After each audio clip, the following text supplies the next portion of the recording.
Man, let me tell you something about modern dating. It's not romance, it's not magic, it's not boy meets girl meets girl or guy meets guy or whatever combination your heart desires. No, modern dating is Hunger Games with emojis. It's survival of the smoothest DM. It's a parade of strangers in your pocket, all judged in half a second based on one bathroom mirror selfie and whether they spelled your correctly. Once upon a time, you'd meet someone through mutual friends, at a bar, maybe in a coffee shop when you locked eyes over the last blueberry muffin. Now, you meet them through a swipe. And not even a thoughtful swipe, more like a compulsive thumb flick while you're on the toilet, half watching Netflix and wondering if you should order tacos. We don't even call them people anymore. They're profiles. You don't say, "I met Sarah last week." You say, "I matched with Sarah," like you just found a Pokemon card worth trading. That's the first sign we're in trouble. Dating apps have turned attraction into inventory management. Swipe left, swipe right, add to favorites, delete from cart. It's like shopping for love at Amazon, except the package is always delivered but never quite what you ordered. The photos from 5 years ago, the height's been exaggerated, and the love's hiking claim just means they once walked to their car in flip-flops. We've turned courtship into a numbers game, and the math is ugly. Hundreds of matches, dozens of conversations, and maybe, if you're lucky, one date that doesn't end with you fake texting your emergency friend to call you with an excuse to leave. The problem is that people now have options overload. Back in the day, you had maybe 3 singles in your social circle. Now you've got thousands at your fingertips. And when people have too many options, they stop seeing humans and start seeing placeholders. You might be nice, but maybe the next swipe will be hotter, funnier, or have a better job. This leads us to the main villain, ghosting. Ghosting used to mean spooky costumes and candy. Now it means disappearing from someone's life without so much as a bye. You're talking every day, laughing at each other's memes, maybe even making plans, and then suddenly, radio silence. No fight, no closure, just gone. And the worst part? They're still watching your Instagram stories. Somehow they can't say hi, but they've got time to react with a fire emoji when you post a selfie. Ghosting has become the default exit strategy because accountability is dead. Why tell someone you're not feeling it when you can just vanish like a coward and blame being busy? Spoiler alert, no one is that busy. You're not the president of Earth. You just didn't want to have an uncomfortable conversation. And because everyone does it now, we all walk into relationships half expecting to be abandoned. Dating app culture feeds this behavior.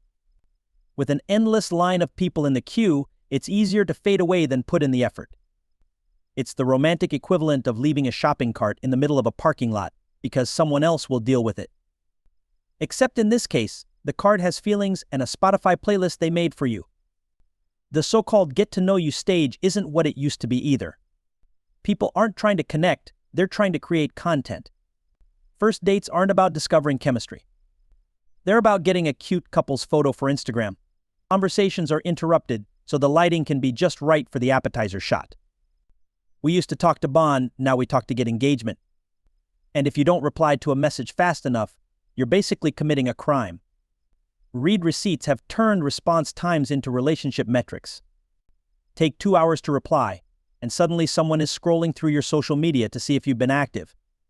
They spot you liked a meme? That's it? You were online and didn't answer, which apparently is grounds for emotional prosecution. The saddest twist is that ghosting isn't just reserved for brand new flings anymore. It's bleeding into long-term relationships, friendships, even family connections. People are so used to cutting off contact without explanation that it's become the default way to end things.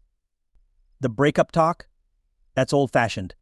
Now we just disappear, no closure, no explanation, like uninstalling an app we got bored of. This is the modern dating jungle, too many options, zero accountability, and emotional fast food. We crave quick hits of validation, a match here, a like there. But none of it actually fills us. It's the dating equivalent of eating chips for dinner. You're full for a minute, but hungry again in an hour, back to swiping for your next fix. And here's the kicker, everyone knows it's broken, but we keep playing the game. Because every once in a while you get a hit. A real connection, something that feels rare and worth holding on to. That's the addiction. That's why we keep pulling the slot machine lever, knowing the house always wins. In the world of ghosting, the only certainty is that one day you'll be the one haunting someone else's story views while they tell their friends, yeah, they just disappeared. And somehow you'll both act like that's normal.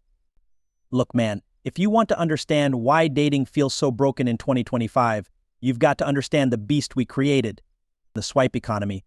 The swipe economy is this unholy mashup of dating and slot machines, where every flick of your thumb is like pulling the lever in Vegas.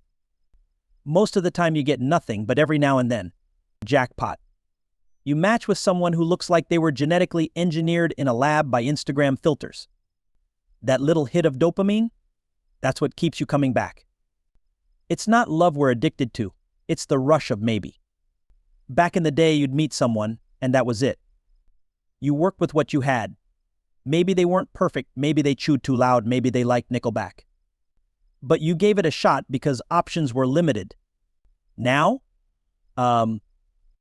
you're on a date and halfway through the appetizer, you're already wondering if the next swipe could bring someone taller, hotter, or less likely to bring up their ex 5 times in the first 20 minutes. The swipe economy has turned people into products. Profiles are curated like storefronts.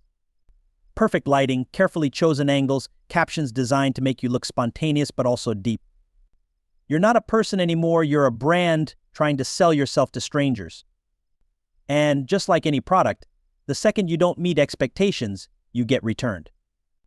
Except there's no refund policy, just the cold, empty feeling of seen but not answered. We've gotten so used to this that we treat human beings like streaming shows. First date wasn't exciting enough? Cancel the subscription. Didn't like the cliffhanger after date 2? Move on to a new series. We ghost people the way we delete apps we haven't opened in a while. There's no thought of how it affects the other person. Because in this new world, you're just one profile in a sea of endless profiles. And the apps know this, they feed on it. Their algorithms are designed to keep you swiping, not to help you find love. Why? Because love makes them no money. The second you find the one and delete the app, you're no longer a paying customer.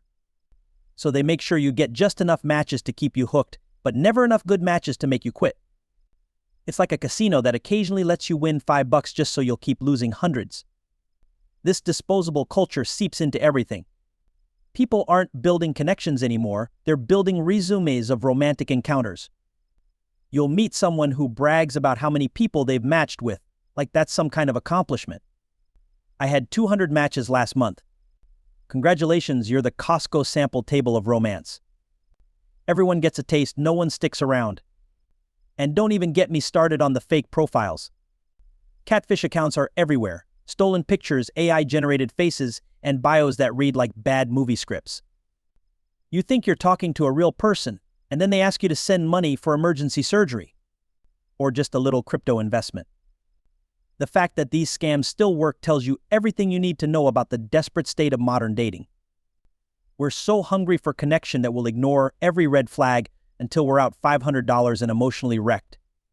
The swipe economy has also created this insane paradox. People are more accessible than ever, but harder to actually reach. You can DM someone across the planet in seconds, but good luck getting a genuine response from the person who lives down the street.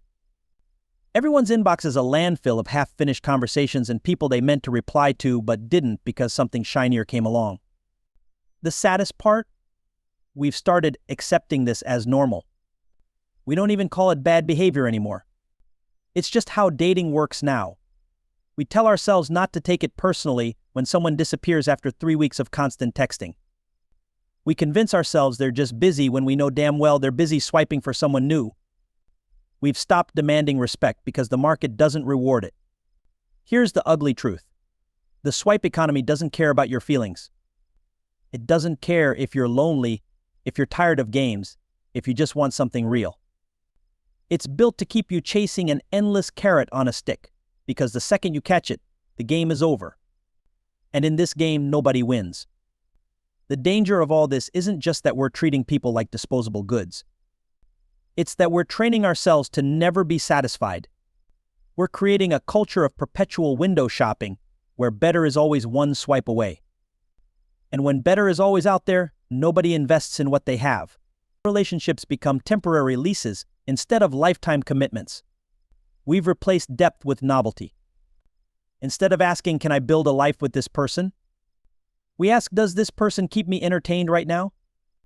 And when the answer is no, we don't work on it. We just start scrolling again. That's not love.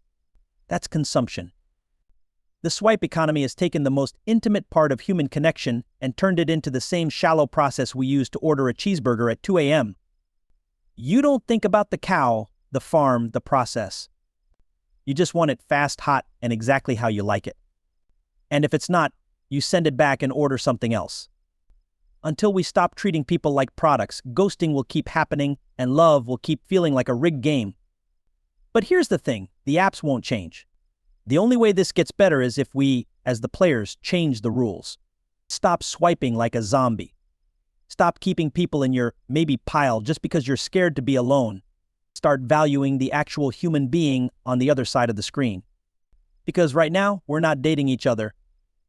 We're just trading profiles, and everyone's one bad photo away from being deleted. Man, let's talk about ghosting. The word itself sounds cute, right? Like Casper, friendly and harmless. But in reality, ghosting is just emotional hit and run. It's the modern way of saying, I don't respect you enough to tell you this isn't working. So I'm just going to vanish and let you figure it out while staring at your phone like an idiot. Back in the day, if you wanted to end something, you had to do it in person or at least over the phone. That meant looking someone in the eye and watching their reaction. It was uncomfortable, it was awkward. But it was also human. Now, we've turned breakups into silent disappearances. One day you're texting nonstop, the next your messages are sitting there unread, or worse, read and ignored. And the only explanation you get is your own overthinking at 2 a.m., replaying every word in your head, wondering where it went wrong. Here's the messed up part. Ghosting is so normalized now, we actually have rules for when it's acceptable. People say things like, well, we only went on 2 dates, so I can just ghost, right? No, you're not breaking up with Netflix, you're dealing with another human being. If you were excited enough to meet them, you can be mature enough to tell them you're not feeling it. But nope, that's too much effort. It's easier to just hit mute and pretend they don't exist. And ghosting doesn't just happen early on. Oh no, some people will ghost after months of dating. Imagine investing time, emotions, and maybe even introducing them to your family. And then they vanish without a single word. You're left replaying every conversation, wondering if it was something you said, something you did, or if they were abducted by aliens with commitment issues. The irony? Most people who ghost can't handle being ghosted themselves. They'll disappear on someone without a second thought. But if it happens to them, suddenly it's wow, people are so rude these days. No shit, you're part of the problem. And let's not forget the cousin of ghosting, the zombie. That's when someone ghosts you and then months later pops back up like nothing happened. You'll get a random "Hey stranger" or text at 1:14 a.m., as if their phone just magically remembered your existence. No apology, no explanation, just a casual re-entry into your life because they got bored or lonely. Zombies aren't looking for closure, they're looking for convenience. And it's almost worse, because now you know they're capable of reaching out, they just chose silence until it suited them. That's not connection. That's manipulation disguised as casual check-ins. Why has ghosting become so popular? Because technology makes it easy. You can block, mute, unfollow, and erase someone from your digital world in seconds. Out of sight, out of mind. It's the ultimate avoidance strategy. No confrontation, no messy emotions, just delete. And sure, it's painless for the ghoster. But it leaves the ghosted person with no closure, no understanding, and a whole lot of self-doubt. The mental toll of ghosting is real. It messes with your confidence. You start questioning your worth, replaying every date in your head, trying to pinpoint the exact moment you lost them. And because you never get an answer, you carry that uncertainty into your next relationship. You start expecting to be ghosted again. You hold back. You guard yourself. And just like that, ghosting doesn't just end one connection. It poisons the next one too. The craziest part? Some people will ghost and still watch your Instagram stories every day.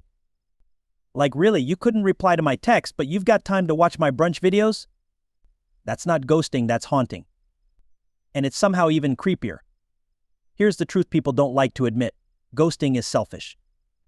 It's not about avoiding drama or protecting feelings, it's about avoiding accountability. It's about choosing your own comfort over someone else's closure. And sure, sometimes ghosting is necessary for safety reasons. If someone's being creepy or aggressive, cut them off. But 90% of the time, ghosting isn't about safety. It's about laziness. We've created a dating culture where disappearing is easier than being honest. And the more we normalize it, the more emotionally stunted we become.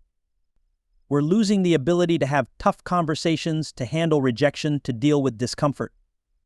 Instead, we hide behind read receipts and hope the other person gets the hint. You know what's wild? Ghosting isn't even the worst part. The worst part is how we've all lowered our standards to fit this nonsense. We don't even expect clear communication anymore. We're grateful when someone sends a half-assed sorry, not feeling it text because it's so rare. That's how low the bar is. If you're someone who ghosts, here's a news flash: you're not sparing anyone's feelings, you're just making sure they hurt longer. The sting of rejection fades. The confusion of silence lingers. It keeps people stuck in their heads, replaying scenarios and wondering what went wrong. You could give them a clean break, but instead you give them an open wound. Ghosting is the coward's breakup. It's the emotional equivalent of sneaking out the back door at a party without saying goodbye. And just like at a party, it leaves everyone wondering, hey, where'd they go? We need to kill the ghosting culture before it kills genuine human connection. Because here's the truth: if you can't handle telling someone you're done, you're not ready to date. Period. Man, let's talk about dating apps. The slot machines of love. Swipe left, swipe right, pull the lever, and hope you hit the jackpot. Sounds exciting, right? Until you realize you've spent 3 hours playing and the only prize you've won is carpal tunnel and a deep sense of loneliness. These apps were supposed to make dating easier. Instead, they've turned romance into a shopping experience. Profiles lined up like products in a catalog. You're not meeting a person, you're browsing specs, height, job, hobbies, maybe a few airbrushed pictures from 2016. Add to cart. Nah, swipe left. Free shipping? Oh wait, they live 40 miles away. Ass. The problem is, when dating is reduced to swipes, people become disposable. There's always another option just to swipe away. So if one conversation gets slightly boring, if the other person takes a few hours to reply, boom. They're replaced. We've created a culture where commitment feels stupid because there's always a shiny new profile waiting. And let's not even start on the pictures people post.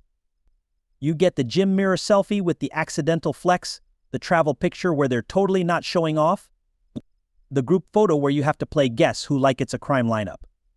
Then there's the famous dog picture. Oh, they've got a golden retriever? Cute. But spoiler alert, that dog belongs to their cousin and you'll never see it again. The bios are just as bad, love to laugh. Really? Groundbreaking? Work hard, play hard? Congratulations, you're the 50th person today who thinks they're the only one who works and drinks beer on weekends. And then you've got the ones who write absolutely nothing. No bio, no effort, just a few pictures and the expectation you'll magically know their personality. That's like showing up to a job interview and saying, you figure it out. Dating apps also feed into the ghosting problem. When someone you met through a friend ghosts you, there's social pressure. Your friend will ask about it, people will notice. But on an app, you're a complete stranger. They don't owe you anything in their mind. They can vanish with no consequences. You can match with someone, have a great conversation for a week, and then poof, on, back into the endless ocean of profiles never to be seen again. And here's where it gets even more twisted. Apps don't actually want you to find love. Their business model depends on you staying single and frustrated. They use algorithms to keep you swiping, showing you just enough good matches to give you hope, but not enough to actually make you delete the app. The dopamine hits from matching are addicting, and they know it. You're not finding the one, you're just feeding the machine. Some people treat dating apps like a side hustle for attention. They're not looking for dates, they're looking for validation. They want matches, compliments, maybe some flirty texts to spice up their day, but they have zero intention of meeting in person. You'll spend days chatting, think you're building something, and then they disappear the moment you suggest a date. They weren't looking for a relationship. They were looking for an ego boost. Then there's the catfish problem. And I don't mean someone who's 10 pounds heavier than their pics. I mean full-blown, this isn't even the same human catfishing. You meet up expecting the person from the photos, and instead you're shaking hands with their long-lost cousin twice removed. Some people are editing their pictures so much that, if they went missing, the police couldn't even use their Tinder profile for the search. And if you're a halfway decent person, you'll quickly realize dating apps are an emotional roller coaster. You get a match, you get excited, you start chatting, things go well, and then silence. Or worse, they unmatch you out of nowhere. You're left wondering if you said something wrong or if they just decided to upgrade to a better option. It's like playing a game where the rules change every 5 minutes and no one tells you. Even when you do get to the point of meeting in person, there's no guarantee it'll feel the same. Text chemistry and real-life chemistry are two completely different beasts. I've had conversations that felt electric over text but turned into awkward interviews in real life. And you can feel when someone's already decided within the first 5 minutes that there won't be a second date. But they'll still sit there for an hour out of politeness. And here's the kicker, dating apps are shaping how we behave outside of them. People are starting to treat real-life interactions like app interactions. You meet someone at a bar, you exchange numbers, and instead of calling, they just fade. They leave you on read, not because they didn't like you, but because they know they've got 20 other maybes in their phone. We've turned love into an endless audition process. You're not building a connection. You're trying to win a role in someone's personal rom-com. And if you don't nail every scene, you get cut from the cast without notice. The app trap isn't just making dating harder. It's changing how we see people. When you're swiping through hundreds of profiles, you stop seeing humans and start seeing stats. Height, job, distance, swipe, swipe, swipe. And before you know it, you're not even looking for compatibility. You're looking for perfection. And perfection doesn't exist. The only winners in this system are the app companies. They've gamified loneliness, monetized desire, and convinced us that love is just a few swipes away. If we keep paying, keep swiping, and keep coming back for more. Look, man, let's be real. Ghosting didn't just appear out of nowhere. It's been around forever. Back in the day, it was just called not calling back. You went on a date, maybe 2, and if you weren't feeling it, you simply didn't reach out. But in 2025, ghosting has mutated into a full-blown epidemic. It's not just I didn't call you, it's I actively talked to you for weeks, acted interested, maybe even slept with you, and then vanished like I was in witness protection. The wild part is, people will ghost over the smallest things now. You could have a great night, great conversation, maybe even real chemistry. Then, boom, nothing. Why? Maybe they didn't like how you chewed your food. Maybe you reminded them of their ex. Maybe they just wanted to see if they could pull a disappearing act worthy of Houdini. Or maybe they got bored. And boredom is the silent killer of modern dating. Ghosting is the ultimate lazy move. No confrontation, no closure, no accountability. Just disappear and let the other person figure it out. It's like breaking up with someone by mailing them an empty envelope. And the crazy thing is, it works, because there's no consequence. You can vanish on someone you met on an app and never see them again. No awkward run-ins, no mutual friends, asking questions, no having to explain why you bailed. Just a clean escape into the shadows. Here's where it gets even messier. Ghosting doesn't just happen at the start of dating. People ghost mid-relationship now. Not after 1 date. Not after 3. I'm talking months in, meeting families, sleeping over. Then poof, you're blocked on everything. The toothbrush you left at their place? Gone. Your hoodie? Donated. And all you get is that cold, quiet silence like you never existed. And what's wild is how common it's become. We've normalized it so much that people actually expect it. You get a number, you go on a date, and in the back of your mind you're already thinking, yeah, they'll probably disappear by Tuesday. We're dating with 1 foot out the door because ghosting is always a possibility. Technology made ghosting way too easy. We've got block buttons, mute buttons, vanish modes. You can literally erase someone from your digital life in 5 seconds. Back in the day, if you didn't want to see someone, you had to physically avoid places they went. Now you just hit block and boom, they're gone. It's instant relationship amnesia. And here's the sick part. Sometimes ghosting feels better than honesty.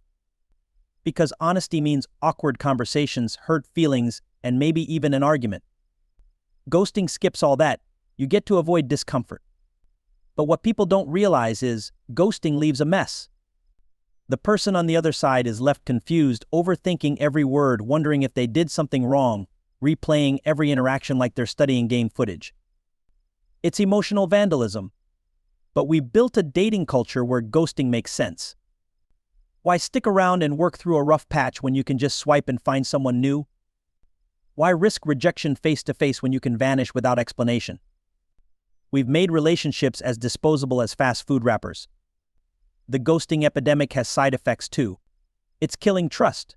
You meet someone great, you click, and you start to let your guard down. But in the back of your head, you're thinking, any day now, they could disappear. So you hold back, you don't invest fully, you protect yourself. And that protection builds walls so high that no one can actually connect. And ghosting has warped breakups entirely. There used to be stages. Dating, realizing it's not working, having the talk, maybe staying friends, maybe not. Now it's just gone. And because there's no closure, you never really move on. You just carry that ghost with you into the next thing. And when you get ghosted enough times, you start ghosting others. It's contagious. What's even darker? Some people ghost as a power move. They want to control the narrative. They want to leave you wondering. They want you to chase them, to message them, hey, are you okay? So they can ignore you. It's manipulation disguised as avoidance. And it works because curiosity and hurt make people reach out. And yeah, I know there are situations where ghosting might be the right call. Like if someone's creepy, abusive, or completely disrespectful. If your safety's at risk, vanish like Batman. No one's arguing that. But ghosting because you're not feeling it anymore or because someone better came along. That's just selfish laziness dressed up as self-care. The irony is ghosting doesn't actually spare feelings. It just delays the pain and replaces it with confusion. People can handle I'm not interested way better than they can handle being erased like a bad text message. But we've built a culture that hates discomfort, so we pick the easy out. And here's the punchline. In the age of ghosting, closure is a DIY project. You have to make peace with the fact that you might never know why they disappeared. You have to decide your own ending. Maybe they got abducted by aliens. Maybe they joined a cult. Or maybe they just suck. And then you move on. Modern dating in the ghosting era is like playing a game of musical chairs where half the chairs vanish mid-song. You can be laughing, having fun, and then silence. No explanation. Just you standing there, wondering what the hell happened. And the game goes on, and you're supposed to just keep playing. The truth is, ghosting isn't going anywhere. As long as dating stays this disposable and attention spans keep shrinking, people will keep disappearing without a trace. The only defense is to stop taking it personally. Sometimes they ghost because of you. Sometimes they ghost because of them. Most of the time, they ghost because they don't have the balls to be honest. So yeah, welcome to love in 2025, where the ghosts aren't just in haunted houses. They're in your DMs, your call history, and your unread messages. And they don't moan or rattle chains. They just stop typing.